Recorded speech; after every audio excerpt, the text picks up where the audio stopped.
Hello, and welcome to a makeup episode of the Drywall Podcast. Not as in we're making up an episode or anything like that, but no, like makeup, like you put on your face.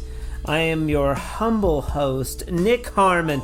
With us today, we have our very first Scotsman, and I'm honored to welcome Craig Murphy, aka the Kilted Painter, to the show. Craig has been recently turning heads on and off social media and was just the star of a show called Faking It, where he competed against real-life makeup artists in a combat to see if he could fake out a whole panel of professional judges. But I set up a pop-up makeup stall outside that and served the general public for tips. Oh, funny. And that didn't make the cut. It was horrendous because it wasn't makeup I'd done before. They literally, an hour before people started arriving, you think ABBA, you think 70s glam. So like an hour before people arrive, they're like, right, here's how you add glitter. Here's some gemstones. You put them on with tweezers. Have fun. Oh. God, that would be nerve-wracking. Feel like I was set up to fail that day, and it was absolutely... I'll say it was embarrassing, and it was embarrassing, but yeah, I was never humiliated. I'll put it that way. We talk about the differences between plaster and taping in the UK, as well as some wallpaper techniques, which he is well versed at. We do a deep dive into the dynamics of the kilt and why that iconic garment sets him apart from other pros, but mostly we just have a fun time learning about each other's culture on this, the 135th episode of the Drywall Podcast.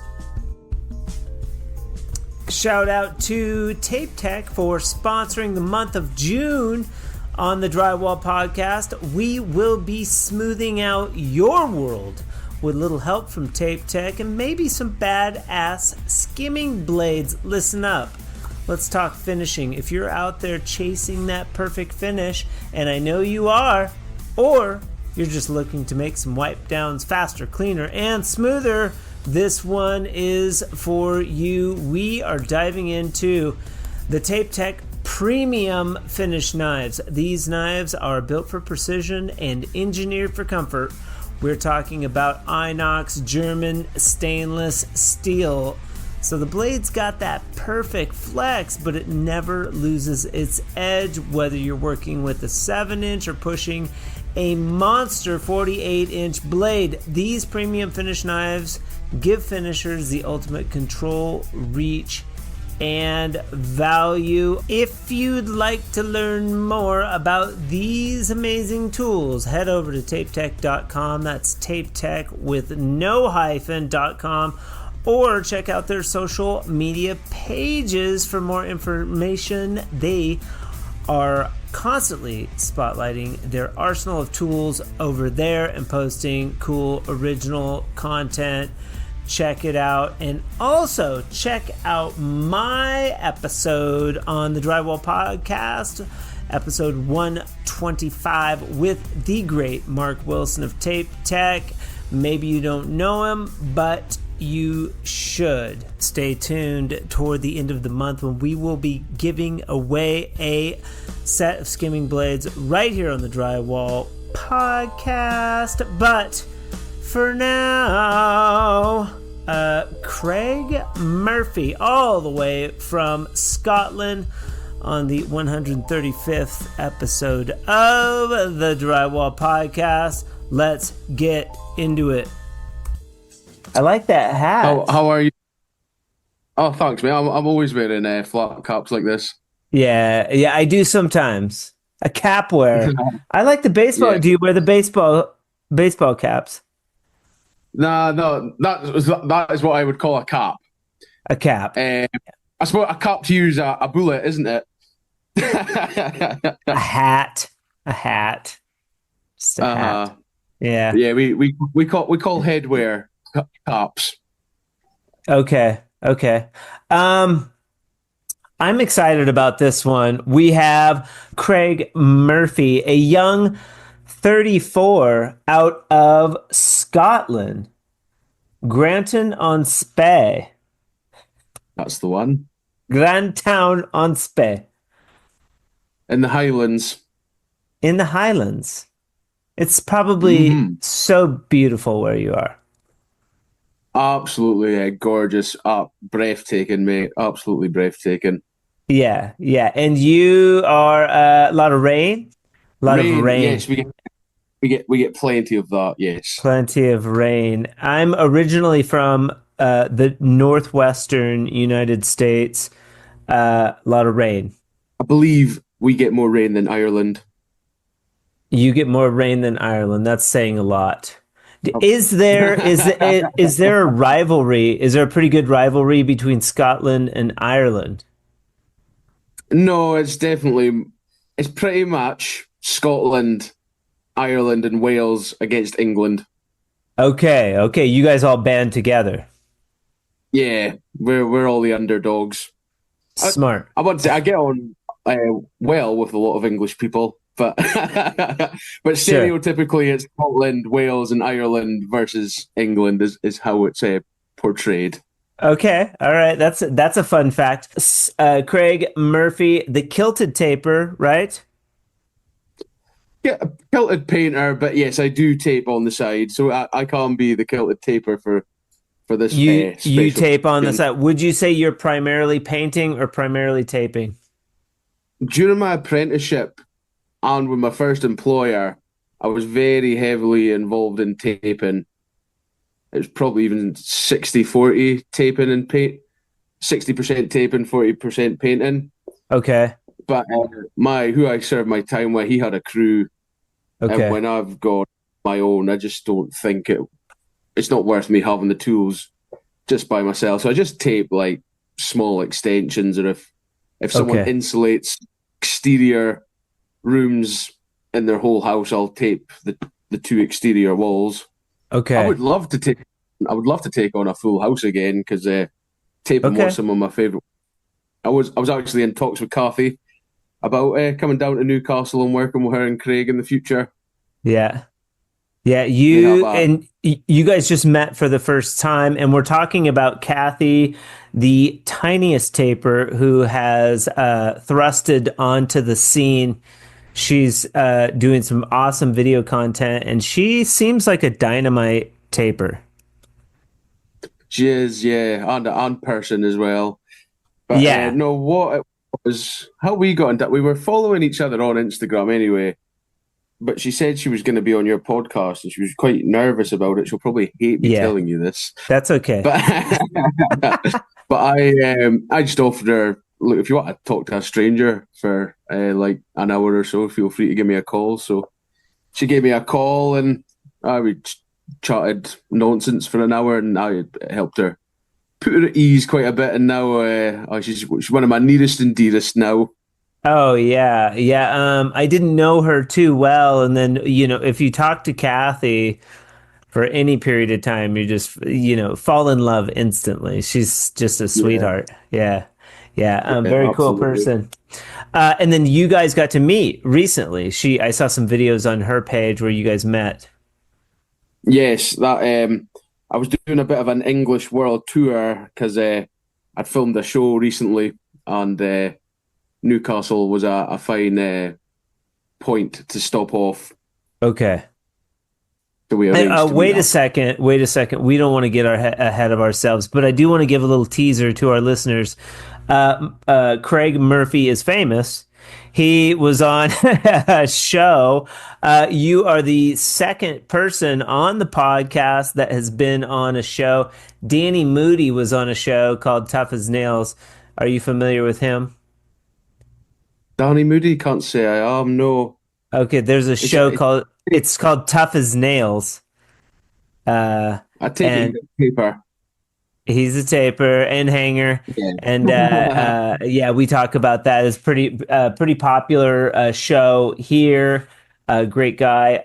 You are the second person drywaller who has been on a famous TV show. We'll get to that. But that's just a Scotland show, correct? It's a British Oh, UK show. British. Sorry. You can't watch it outside of the UK. I've had friends who, when it broadcast, they were on holiday and they have the app on their phone, but because they're in a foreign country, they can open the app, but as soon as they try and watch something, it just cuts out. So unless you get a VPN, you won't be able to watch it outside of the UK.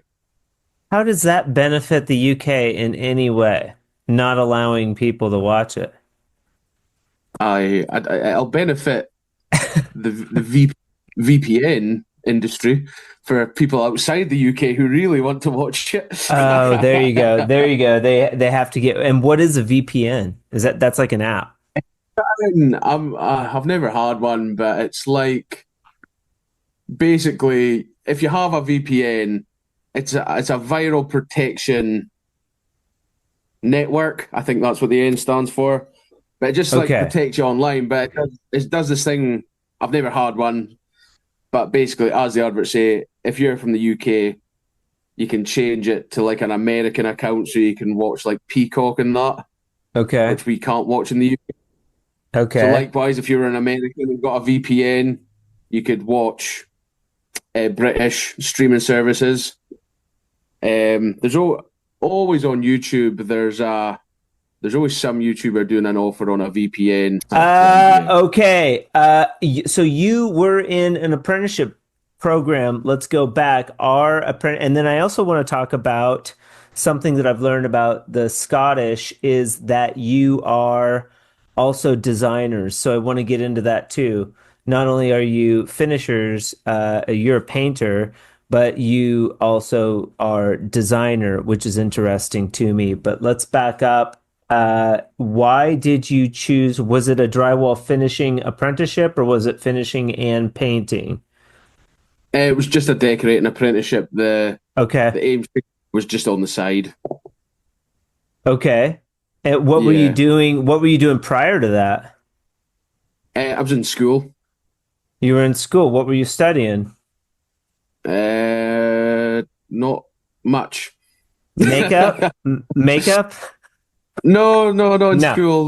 That's it. That's a little more recent.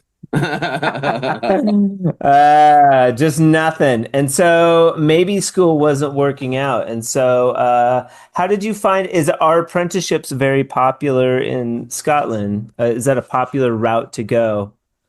They were 15 odd years ago when I was for an apprenticeship. Sure. It's kind of hard to find a motivated young person these days. They are out there. They're hard to come by.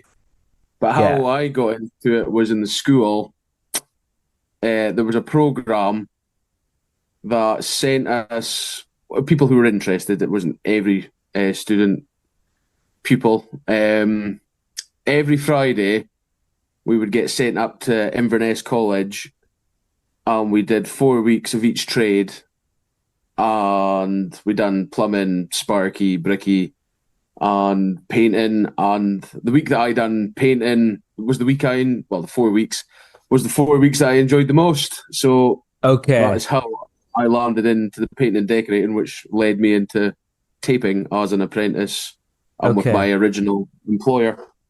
That's cool. So you, as a young person in Scotland, had an option to do these various trades.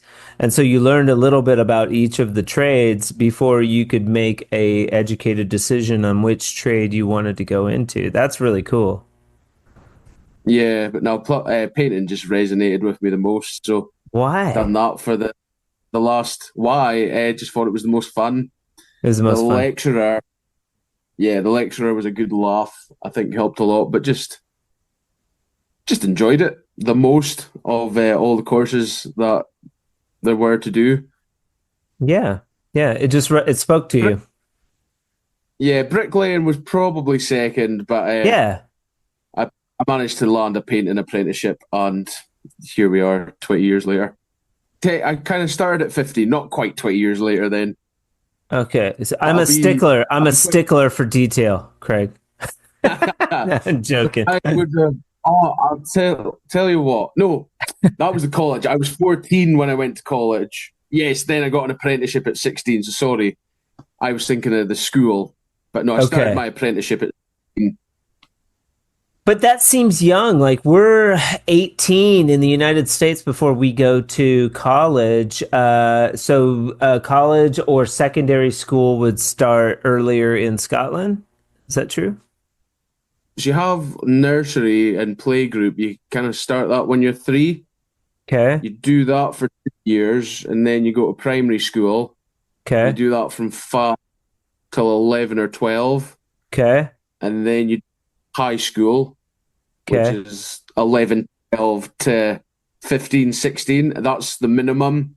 So you can do four Okay. years of high school, but you stay on for an extra 2 years and do like your hires, which I had zero interest in. Yeah. They weed out the smart kids. They let those smart kids, they go do the higher, and then the dumb kids apprentice. You go over here. Dumb kids apprentice, yes. But Or the smart kids, some of as it were. yeah, some of the dumb kids do thrive for. Me. I'm one of those. Like, Uh, like Shh, don't tell anybody. Cool. So you chose a painting, dry lining, and decorating though. That decorating aspect, that is a higher calling, a totally separate training in the United States. Somebody that is a designer or a decorator. Now, in the United States, a designer, how they're differentiated is designer has education and architectural knowledge amongst a lot of other things. A decorator is more that's a more watered down, like pick color, but you're not certified to do anything structural. That's kind of the difference between a decorator and a designer in the United States. Now, when you say designer in Scotland, I think to myself, oh, he's a designer. You go and you help clients design a space. Is that right? I would say so. I also would say I don't fall under the designer category. Okay. I've got an eye for it, but Mm-hmm. I wouldn't I wouldn't put myself out there to like pick designer room, basically, we'll put it that way. But yeah, I would recommend, but I wouldn't like be confident in saying, yeah, this is what you need to do. Okay, okay, but design. So, what does that mean to you in Scotland? You're a painter and designer. What does that mean? Well, I'm a painter decorator. Decorator. Uh, yeah, so the decorating, I think painting, if you're just a painter, you can paint. Okay. But if you put decorator in front of it, I would say the minimum to be a decorator is to be able to wallpaper. Okay. So you can do Yeah. other things beyond just painting, like taping, but more decorative stuff like, well, we might be getting into fresco harmony a little bit. That would Yes, I fall would. under I would assume that would fall under the decorator category. I would say so from what I've seen of it. I've not seen much, but yeah, so some of the finishes would fall under decorating. I've noticed you poking around, liking stuff. So some of it Cathy's that I'm tapping and liking. Yeah, Kathy did a little bit. She's got a toe in. Just For put British people, I want to clarify that I'm not tapping Cathy. right. I No, think that no. means something totally different in America. I hope Cathy gets a good laugh at that. Tapping Kathy.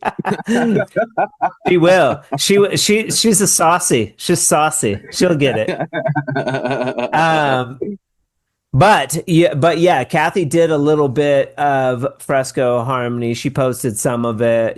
She wants to do a little bit more, but we're just, it's challenging to get new product, sort of going. And so this is why we'll go over there, we'll do a training and hang out and meet some people and have a lot of fun and introduce, more, try to get more energy around it. Because Ben was saying that in Scotland, specifically fresco harmony would go really well because of the decorating aspect to your trade. Well, in Scotland, there's typically, I can't speak for Glasgow and Edinburgh, more the central belt, but up in the Highlands, painter and Ames taper kind of go hand in hand. Okay. Whereas down in England, you get plasterers who plaster, and then the decorator comes in afterward. They're like two separate professions. But being that I do the taping and the decorating, at least I know that I have done the taping, so the taping is good, and Yeah. it leads to a good paint and finish. Where a lot of plastering, especially these days, from what I've seen or what people are posting, is pretty abysmal, and the decorator has to fix quite a lot. Interesting. So, like the decorator, you would have to fix it before you go to paint. Yeah, there can be, just because of snotters and things that'll make the paint job look imperfect. Yeah. It'll have imperfections. Yes. Yeah. But some plasters, it can be wavy, that needs filled out. There can be snotters, which need sanded down. Like your little, we call them hitchhikers. You call them snotters? Snotters? I would say so. I like it. But a lot of good plasterers are becoming a diamond in the rough in England.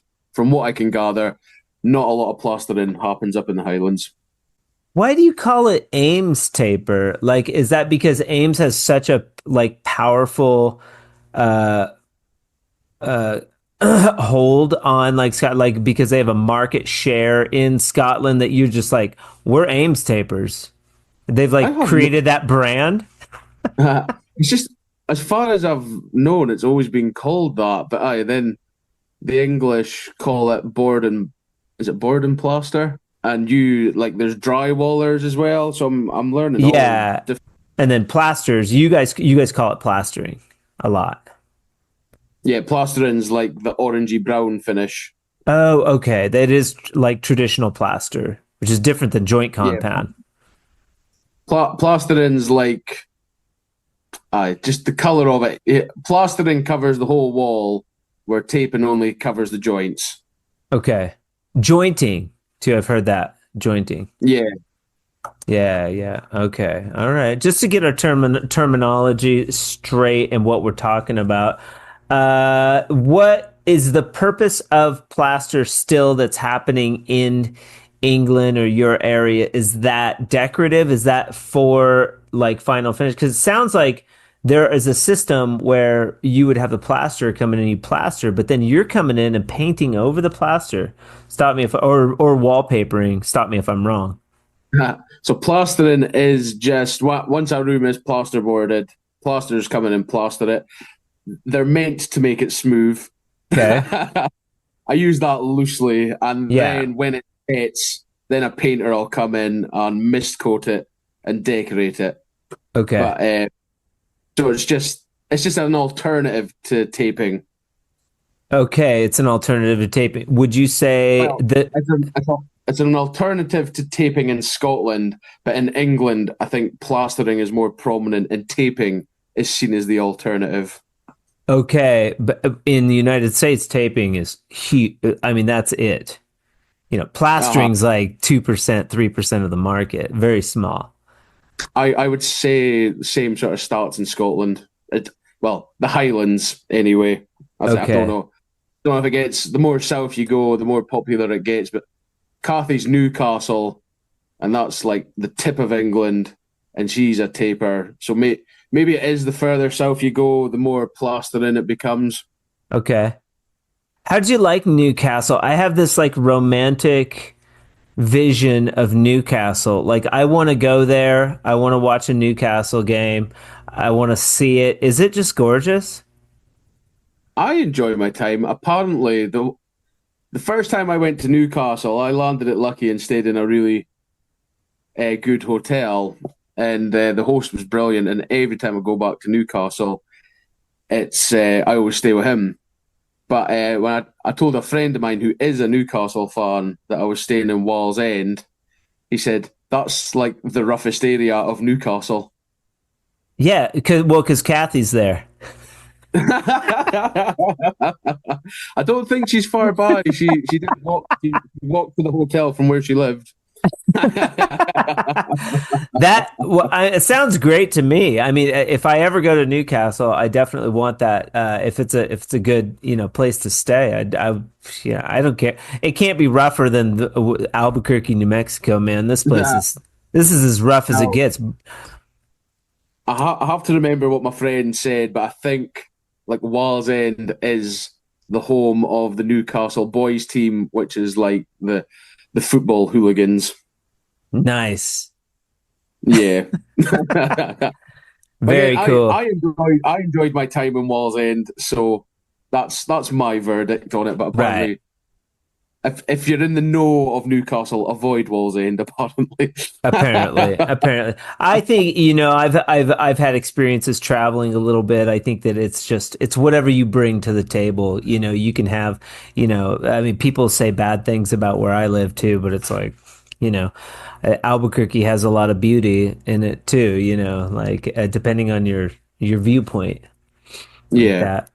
So wallpaper. So do you do a lot of wallpapering? It's getting less and less popular, I would say. But yeah, I'll throw up a feature wall every now and then. Yeah, see that feature wall you could be doing in Fresco Harmony now, and the beauty is that you could paint over the top of it. So now I'm selling you, buddy. Like, get rid of that wallpaper. Stop me if I'm wrong. The problem with wallpaper is that if you have to get rid of it, you're screwed. Stuff's like stuck to the wall. Yeah, you do have to strip it. Most come off relatively easy.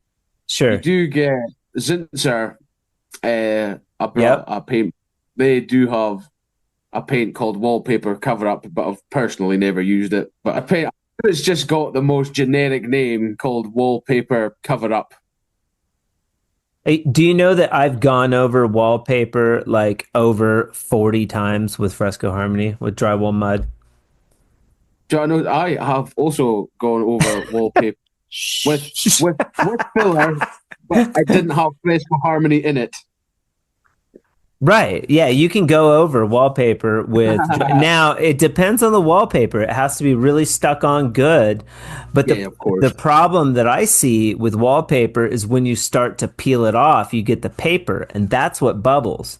But if you leave that wallpaper on, you can cut out the loose stuff and you can go right over it with joint compound, especially like if you're using Zinsser or like Fibafuse. You're familiar with Fibafuse? I've never heard of Fibafuse, no. It's like it's a fibrous, like wide roll of like tape. You have fiber tape, you have paper tape for joints. They also have Fibafuse. It's like you can tear it, but it's like this fiber material, and CSR sells rolls of 3 foot. And you can put that over the wallpaper or like wood paneling or anything. And then you mud it right in. Yeah.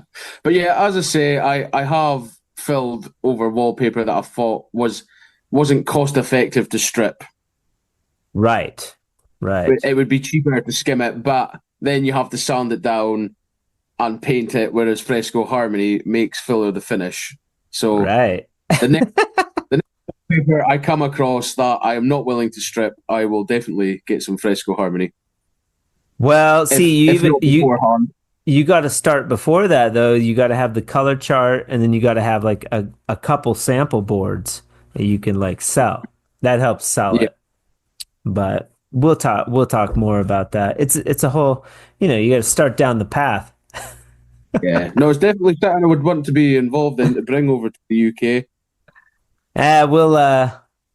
We'll talk more about it. So a little bit of wallpaper. Do you like doing wallpaper? Because they still do it a little bit here. You enjoy putting it up? Not my favorite job. It's quite time consuming. Yeah. It doesn't feel like a lot of progress is being made sometimes, but I I don't mind it. It's not taping. Let's put it that way. Yeah, you like taping. I can tell.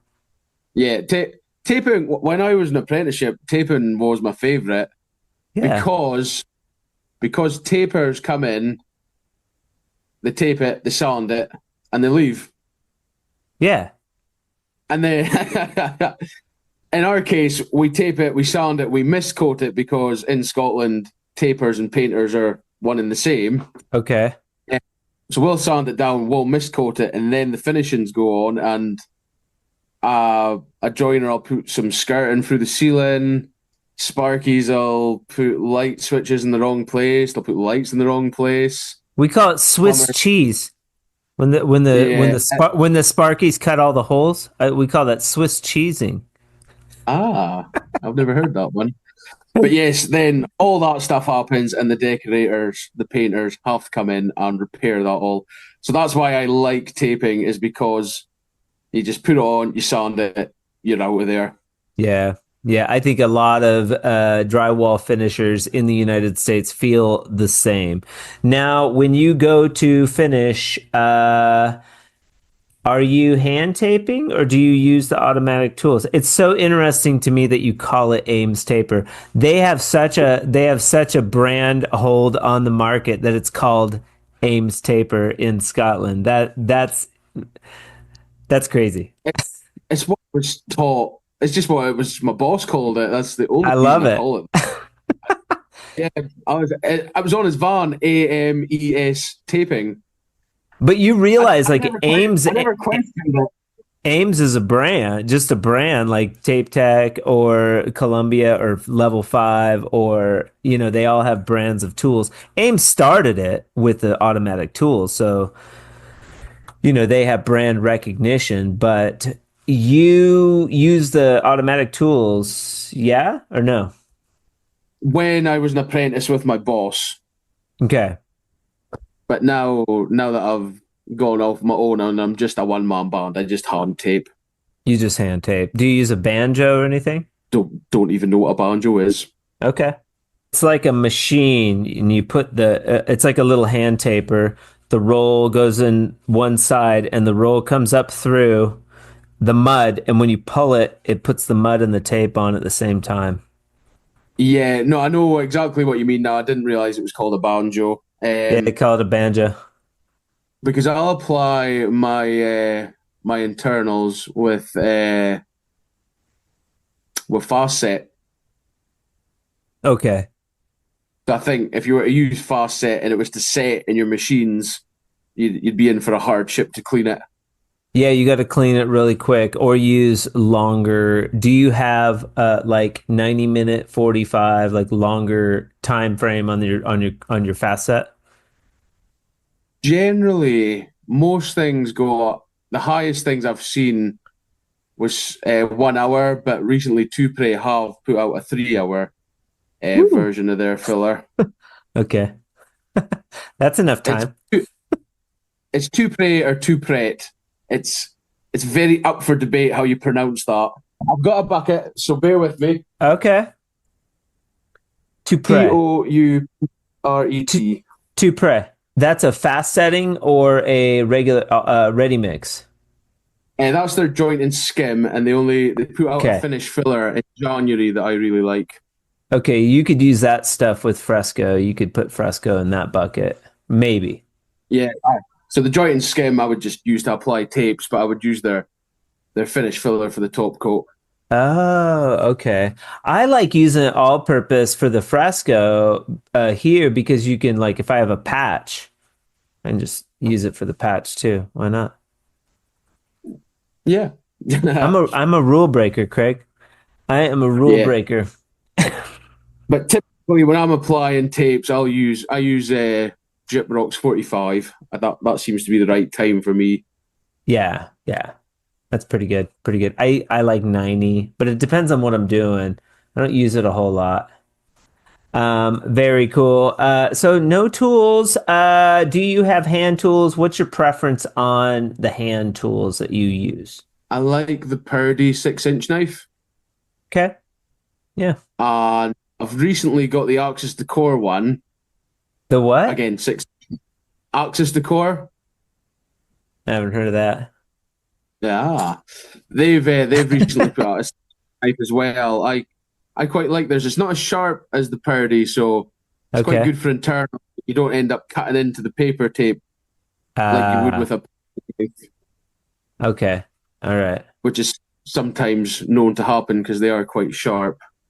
Yeah, and then you're a brand. You told me that you were a brand ambassador for a company. Let's give those guys a shout out since you're on here, and then I wanna learn a little bit more about that. What? Well, you have mentioned Pretty Boy for is I did give Kathy a call because I wanted to clarify something with her Okay. because I convinced her to try Pretty Boy for cleaning out her tools. Yeah. So just not 20 minutes before we started this podcast, I asked her, Um. "You did say Pretty Boy was really good for cleaning out your equipment, yeah?" And yeah, she did say that. She gives it the nod. Yeah, Kathy gives Pretty Boy the nod. And what is Pretty Boy, real quick? It is advertised as Shut paint up. cleaner and conditioner and removes Okay. paint, dirt, paper. But I've seen people clean their cars with it. I've seen Okay. people use it in the drawers of their washing machines. But you're not you are an ambassador for Pretty Boy? I am not an ambassador for Pretty Boy. I just like the product. You like the product and you use it on your drywall knives, and that helps maybe condition. Does it clean them? And then also, like, because some people here put like an oil, like WD-40 on their knives. Ah, it does. It has a conditioner for paint bristles, so yeah, it probably does I'll bet you it do something does. along the lines to metal. I will be honest. When I first saw Pretty Boy, what would be like for washing your dishes? What would be the leading brand in washing up liquid for you? Dawn Oh, dish soap. that would be better. Sometimes when if you were to wash your dishes in the sink, what would you use? Dawn.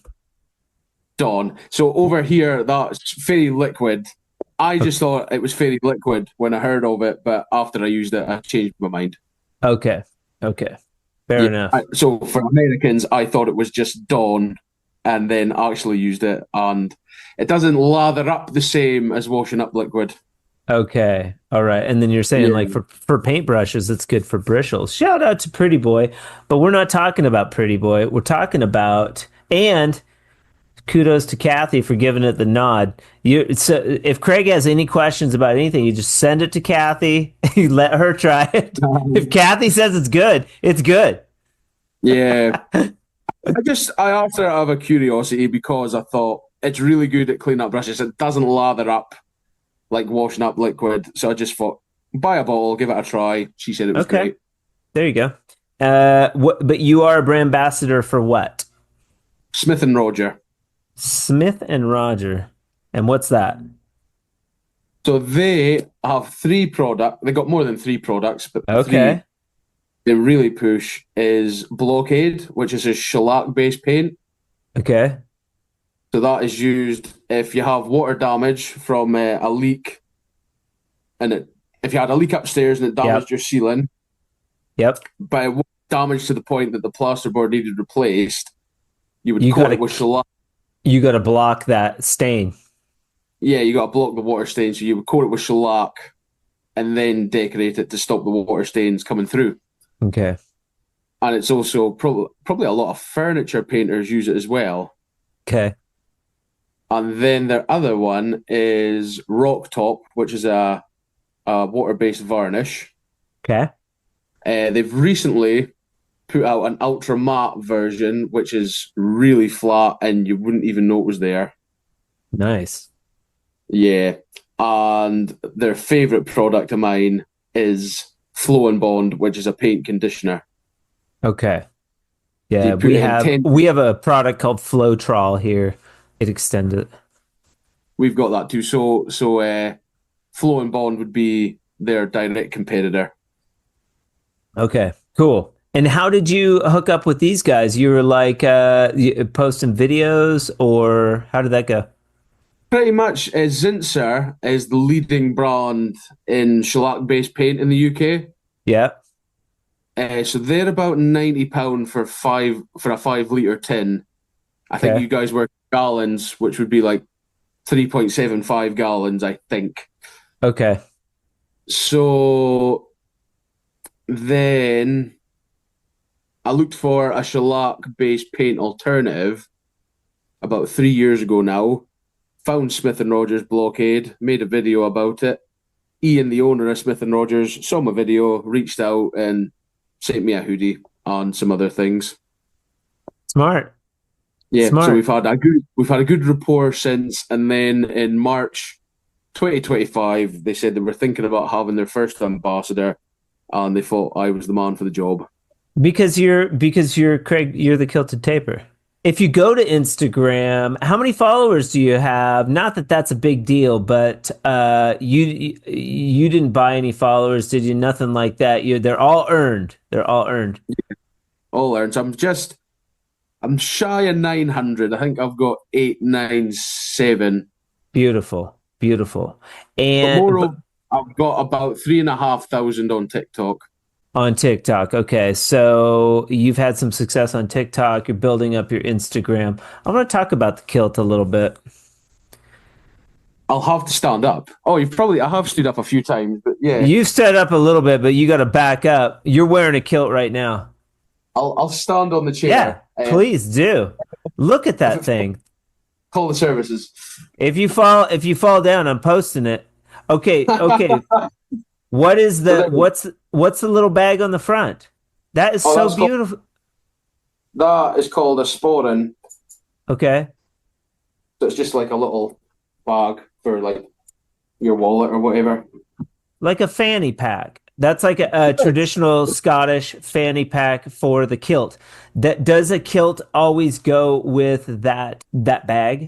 Is it A sporin, yes, a kilt typically has a sporin. a sporting? 9.9 times out of 10, a kilt would have a sporin.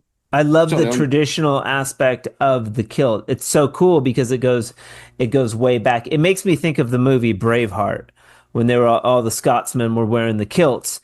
And now this might be a little personal. Do you freeball it underneath the kilt? How I put it to people is when I'm at work, I wear PPE for my PP. Okay, okay, PPE for the PP, like Yeah, a here we would call it a jock strap, maybe something yeah. that's like protective. But does PPE stand for the same thing in America? It's like basically protective gear. Personal protection equipment. That's the one. Mm, So yeah, we when I'm have it. asked, I just say I wear PPE for my PP when in a professional environment. But that's a good point. Like, is a kilt okay for PPE? They consider that to be a garment for working in construction in Scotland. Probably not, but I work mostly domestic. Okay. Yeah. I've not gone into Yeah. commercial. I If you do went, too. I've never actually thought of that, but yeah, if you went commercial, Do they let you wear a kilt? Like quite loose, isn't it? They'd probably be concerned it would catch on something. maybe. Yeah, Um, do other people wear kilts, or is this something unique to you in Scott? I know other people wear kilts, but do they wear them when they work? Is that unique to you? I seem to be the only one who has a white one. I like it. It's beautiful, by the Yeah. way. It's a beautiful garment. Do you have multiple kilts? I have two currently personal ones, but Smith Okay. and Rod, I've bought me another one. Shut the fuck. Are they gonna put like their brand? If they were Yeah, smart, they would put their brand on the kilt. Like, duh. they are going to do that. So they Yes. made me a kilt, and they wanted to embroider it, but they didn't. It's not something they wanted to do for my own Yes. personal kilt. They're gonna embroider their logo onto a kilt. Yes, That's the coolest thing I've heard, man. It makes me want one. Why? that's what I said. What's It is genius because how yeah. many brands you see in a t-shirt and don't give it a second look? Well, I mean, a kilt would be specialized because not everybody's gonna want to wear a kilt. If you see, if someone was wearing, do you know what Dulux is? Dulux, is a brand. it's a paint, and it's probably the most. It's not my favorite, but it's the most popular paint brand in Britain. But if you saw someone wearing a Dulux t-shirt, you wouldn't think twice of seeing the logo on a t-shirt. But if you saw that on a kilt, you would remember that. Well, the reason that it's going to do well is because the Kilted Taper wears it, and then you can show off the brand and stuff. I mean, that's the beauty of the brand ambassador. Very smart, and I look forward to seeing it. Spoiler alert: we've got a new kilt coming out with this Smith and Roger paint brand. Look for the new Smith and Roger kilt at your local paint store. You may want to pick one up. There could be some room for fresco harmony on my own personal kilt. Oh my God. Stop it. Stop it. The Fresco Harmony brand's pretty cool too. It's an attractive brand. Yeah, I would love it. But I would require that you use Fresco Harmony. I want to go back to the kilt. I'm not done with the kilt. I'm fascinated by it. I think it's a beautiful garment. Why the kilt? What is the significance of the kilt going back into history? Why? And because it seems like it is very specific to Scotsmen. Yes. Yeah, I think it's a little bit Irish as well, but yeah, it's definitely more associated with Scotland. And we could talk about the kilt because you are the Kilted Taper.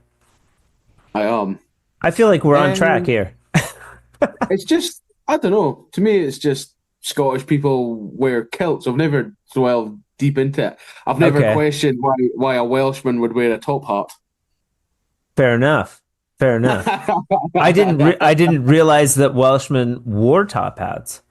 Yeah, at weddings, top hats very popular at Welsh weddings. Top hats are cool. Yeah, I've got a like a Panama hat right there. I'm not sure the history of it because Scotland is notoriously cold, so I don't know who thought to expose our eggs. Yeah. More will be revealed. I mean, nowadays you could just be like, just like ask Siri, like, what is it about? They'll give me a whole history on the kilt and how it came to be. But you like them maybe because they're comfortable. Yeah, they are. I can give you my history of the kilt, but not the actual history of the kilt. I mean, you probably grew up wearing kilts. Yeah, I've done more traditional kilts, so I've never wore a white one until roughly this time last year. So how it came about was I got invited on to Johnson's, another paint brand. They invited me to Leeds for a tasting day. Yeah. And I was sat on the couch and I thought, I wonder if you get white kilts. It would be cool to go down in a white kilt. Look, typed in white kilt on the internet and apparently they just make them. Of course they do. They make them. I think I'm the first ever person to buy one, but they do make them. Right. Well, not when Smith and Roger starts selling the kilted painter kilt, the specialty paint kilt. The kilted paint auction figures. And they'll make it PPE approved because they'll put buttons down the middle. And if you want, you just button the middle and you make them into pants. So when I went down to Leeds, I ended up getting in touch with another podcast. So the tasting day was on the 6th, and I was in England. I had booked a couple of days holiday in England before it. So I messaged Russ, who is the talking tradesman, on the 3rd of June, and he told me that he had a cancellation on the 8th. Apart from that, he's booked up for 2 months. So I thought to myself, there's no way I'm in the country, and he's got a cancellation. So I booked an extra couple of nights in England after my Johnson's tasting day just to be able to get that slot that had opened up. Unfortunately, the kilt didn't come in time for the Johnson show. So me and Russ ended up talking about attire and how presentable you have to be to go and price jobs. And then while we were talking about clothes, I said, speaking of clothes, I have recently ordered a work kilt. Right. So that kind of talking about it on a podcast got the wheels turning. Turned Yeah. up to turned up to a few shows in the kilt. In the last 12 months, I have filmed a TV show. I've become a brand ambassador, and I'm an admin of the Bolton Decorating Show, which is on next Wednesday and Thursday, if anyone's listening. The what and decorating show? The Bolton Trade Decorator Show. Bolton, Bolton. Bolton Trade and Decorating Show. What is that? It's just like a painting and decorating convention, just a lot of Okay. brands to it. And Okay. yeah, so decorators come and get to talk with the manufacturers of some of the stuff they use, meet That's some where that I they've need never that's heard. where I need to be, dude. Fresco Harmony needs to be at that decorating show. That There way is. we show off the fresco. When were you coming down again? September. There's another show in November in Coventry. It's it's the Oh big my. one. Butlins on its fifth year, but it's very impressive for what it's Yeah. achieved. And I'm not just saying that as an admin. It is Yeah. it's quite. We'll do that one, buddy. You hook up the booth, I'll bring all the stuff. I can certainly get you in touch with Paula, who runs the Bolton Decorating Show. That's cool. And you That's could very be cool. there. I would like to get into that. You have a lot going on. This is a good segue into because you wore the kilt on the show that you were just on, faking it. So that was the show. How did you get wrangled into that show? Did they find you on TikTok? They found me on Instagram. Okay. They reached out. We think you have a brilliant personality and will be a good match for a show that we're planning putting together. Didn't Okay. give away too much details. Right. Uh, but I applied. I was told it would be to do a different profession. That's Okay. all they gave me. So I applied. Later down the line, got told it was going to be a high end makeup artist in London. Yeah. Serious To which, business, dude. Those I watched it this morning. I watched the clips that you sent. Those people in England, like London, they're not playing around. Like you're coming into their world. And I mean, the nerves, like I get it. You were very nervous. Like, and they were like, "Oh no, try not to be nervous." Like, how in the world are you're like working on somebody's face? You're like doing art on someone's yeah. face with this make See, like because there's makeup, there's putting on makeup, and then there's fashion industry or film makeup. That is because you had the film makeup people there too. They're probably putting in their 2 cents, right? so yeah, but see the poker face that you have to have when you're this close to your client's face. It's not Yeah, it's not like a wall. Like walls stay still.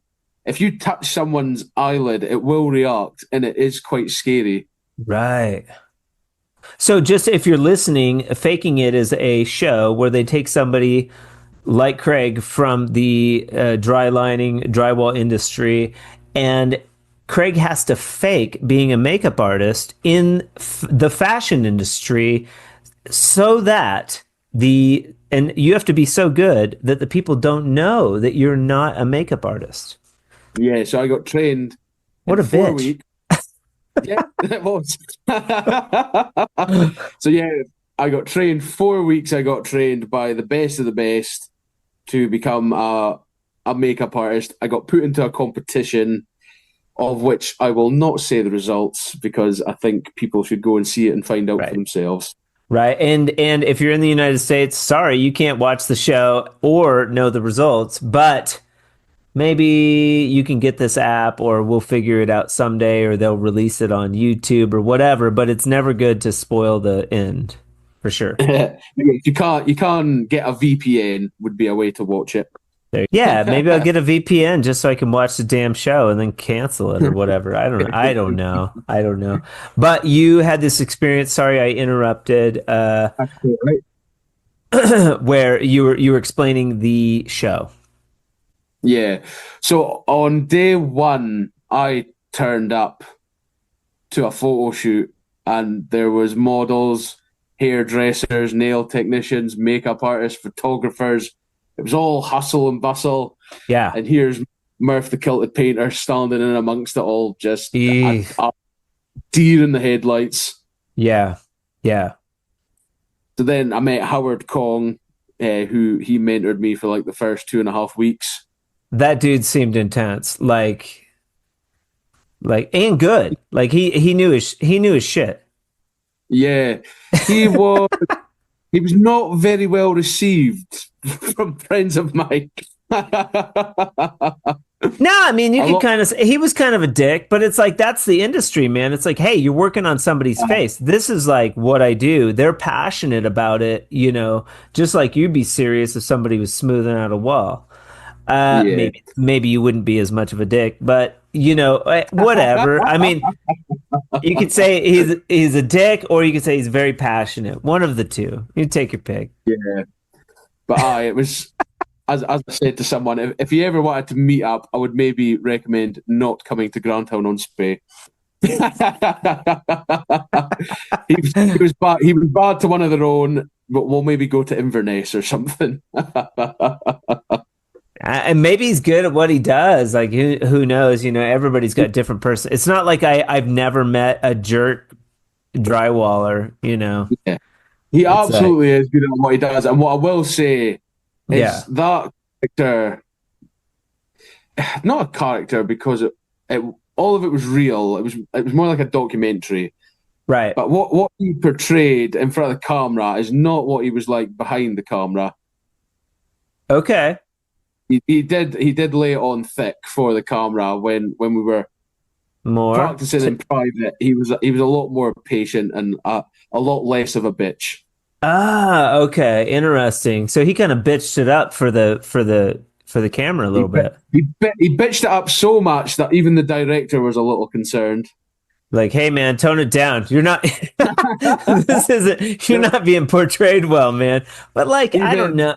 I liked his character. I mean, the little bit that I saw, I kind of liked his character. He's kind of bitchy, but like, there was the other dude too with the handlebar mustache, and he did film. There was like a burlesque show.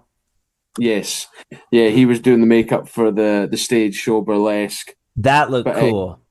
He's also there's a show called Glow Up, and it's kind of like the makeup version of America's Got Talent. Or okay, did you guys get the X Factor? Simon Cowell shows basically.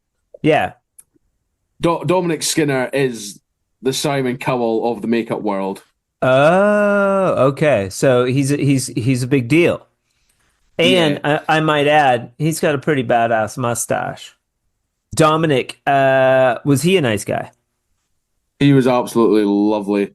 Yeah, he seemed pretty cool. The show didn't portray how well we got on, actually. Me and him just hit off, must admit.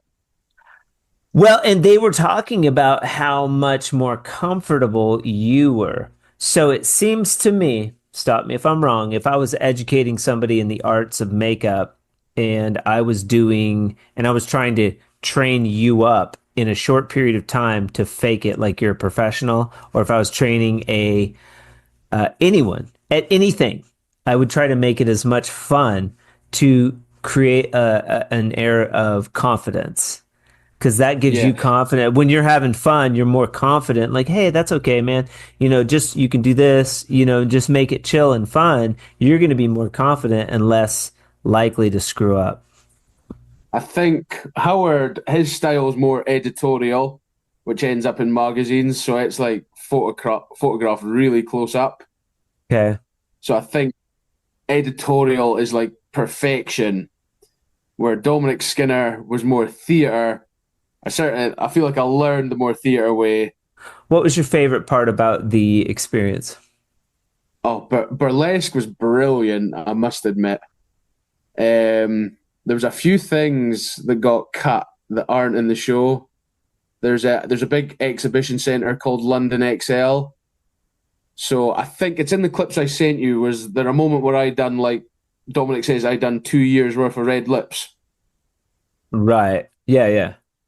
Well, so that same day, we went to London XL, and I had to do a red lip in front of 200 people at Music Con. Cool. And you're So faking it. You're faking it. I was thinking, we were about 3 weeks in at this point, and yeah, I managed to pull off a red lip in front of 200 people. Were they like, Speak on, yeah, I like once I was done, I had to talk about it, and I can't remember what I said at all, but I know oh I my ended it by God. saying, "Doesn't she look beautiful?" And everyone clapped, and I was Oh like, "Oh yeah. I'm a natural at this." Yeah. You were owning that shit. That's cool. That's pretty cool. Yeah, I wish. We left the stage, and Dominic said to me, well, he announced to everyone, he said, "This man is a showman. Get him an audience every time." Nice, nice. Cool, cool. And worst experience of the show that you can think of? Again, something that didn't make the cut. There's a stadium called Abba Voyage. What it does is it's a purpose-built stadium, and it shows hologram ABBA all year round. Nice. That's its purpose. But I set up a pop-up makeup stall outside that and served the general public for tips. Oh, funny. And that didn't make the cut. It was horrendous because it wasn't makeup I'd done before. They literally, an hour before people started arriving, you think ABBA, you think 70s glam. So like an hour before people arrive, they're like, right, here's how you add glitter, here's some gemstones. You put them on with tweezers, have fun. Oh. God, that would be nerve-wracking. Feel like I was set up to fail that day, and it was absolutely, I'll say it was embarrassing, and it was embarrassing, but yeah, I was never humiliated. I'll put it that way. Okay. All right. Well, yeah. I was thinking too as I was watching that there was probably an element of like, doing your three ways or working with mud where you have to be delicate and precise with your handcraft. And that training probably helped with those delicate movements with the eyeliner and like some of those intricacies that you're doing. It's like all very intricate with the face, like almost where you got to hold your wrist, while you do these delicate procedures. Did the drywall help? Absolutely, yeah. The steady hand, even decorating helped as well. Yeah. And the paintbrush in the inside corner. Yeah. A lot of the skills were transferable. That's for sure. Yeah. Very cool. I was good at makeup about 3 weeks in, but how I carried myself was more important. Which I think, right. I got an acting coach. I don't know if that was in one of the clips I showed you. No. An acting coach, and she just helped soften my edges because I was very tradesman. So the other aspect of not only do you have to learn to fake it as a professional makeup artist, but you have to sell it.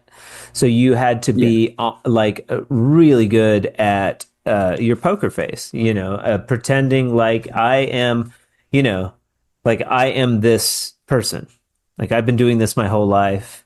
Like that's acting, bud. Yes, I have bleached eyebrows. I belong here. Cool. That's so cool. They never a lot of people didn't like that.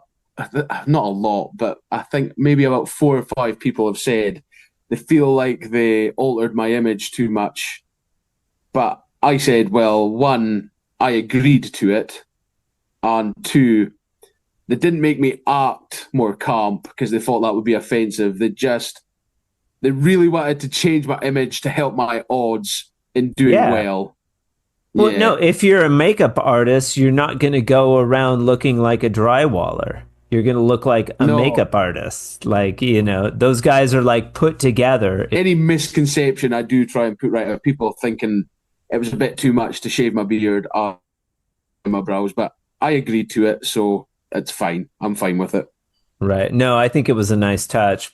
That's just my opinion. Yeah. But Craig Murphy, one thing I ask all of the interviewees on the Drywall Podcast is pearl of wisdom that you could bestow on the drywall community and beyond, as it were, what would you say? You could put something on a billboard. Nice inspirational quote. Be sure of yourself. Be sure of yourself. It seemed like a challenging endeavor to do, like you talk about it on the show, getting out of your comfort zone. You're getting out of your comfort zone right now. Kathy got out of her comfort zone to come onto the podcast. She even called you. But from those challenging risks that we take, we get to reap the rewards. I really like it. And that's like going back to like this confidence that we have in what we can do, as humans. It's very cool. Mm-hmm. I mean, I try to end the show with something inspirational, but being sure of yourself. That's how you've gotten a lot in the last year. And maybe this is like a shift that you've had at 34 years old. I don't know. Yeah. Well, I put it this way. I didn't know who the top makeup artist in the country was pre-October.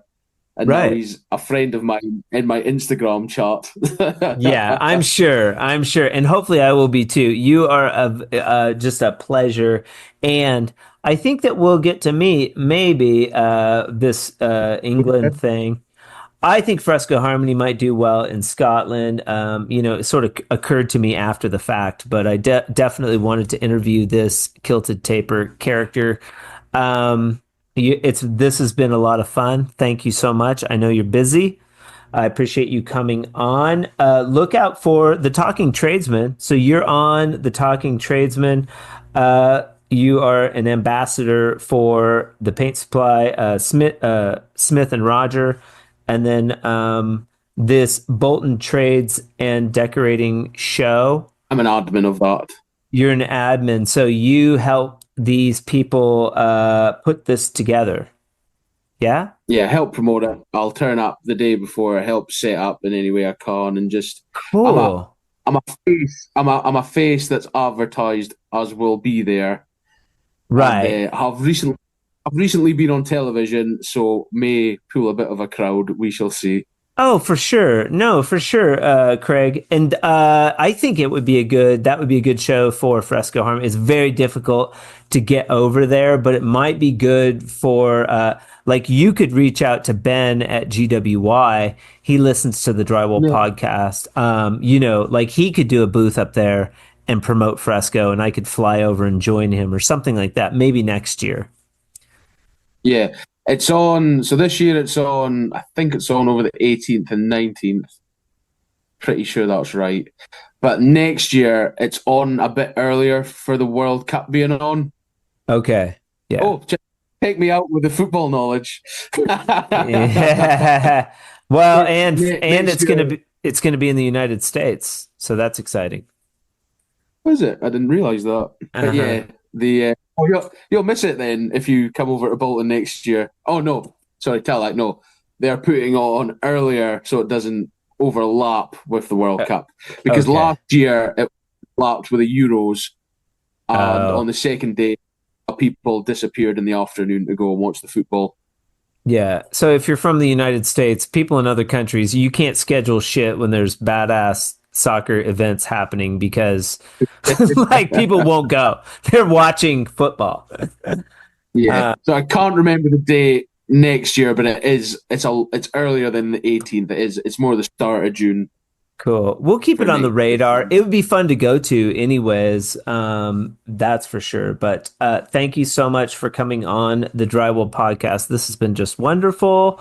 And yeah, I we'll talk soon. Is there anything else that you wanted to say?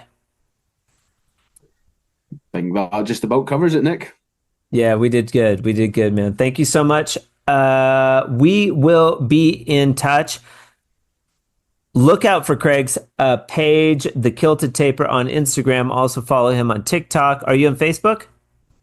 Well, I'm the Kilted Painter on my handles. I was just the Kilted Taper for this podcast. Oh, Kilted Painter. Well, I could put Kilted. It hasn't aired yet, man. I screw up all the time. Is it the Kilted That's all right. Painter? It's Murph the Kilted Painter. Sorry, I thought you were just calling me a taper because it was the Drywall Podcast. I thought you were being No, humorous. I'm a numbskull, dude. I get stuff wrong No, all the it time. is- And people out there, they're like, Everything- Nick should do his research, but it's like the Kilted Painter. No. Yes, my handle is Murph the Kilted Painter. Sorry, I just thought you were calling me a taper for your podcast. Sorry, I didn't correct you at the start. All right. We'll leave it in. Murph the Kilted Taper / Painter for the podcast. But it's Murph the Kilted Painter on your social media handles. But for all you drywallers out there, he does do drywall finishing. He knows his stuff, and he knows how to do wallpaper, which is kind of cool. And soon to be Fresco Harmony. So look out for some content on that. And he's going to have a fresh new kilt. And don't forget makeup. Oh, and he has studied makeup his entire life. That's his true passion. His true passion is makeup. Brilliant. Very cool. No, that's excellent, Nick. Cheers. Catch you later. All right, brother. Talk to you soon. Cheerio. Huge shout out to Craig for being with us on the Drywall Podcast today. You, sir, are a gentleman and a scholar, and I really appreciate your time. Not only that, you will receive a sweet swag bucket from our friends at CSR just for coming on the show, telling your story, and being open with us. Huge shout out to Tape Tech for sponsoring the Drywall Podcast in the month of June. It's because of you guys that I get to have this awesome podcast, and I appreciate you for that. This month, they are highlighting some badass skimming blades, and we might be giving away a free set towards the end of the month. So stay tuned for more information on that. If you'd like to learn more about Tape Tech's tools, head over to tapetech.com or check out their social media pages for more information there. If you're not running Tape Tech premium knives yet, give them a try. These things are the real deal, and your work will show it. Thank you so much for joining the Drywall Podcast today.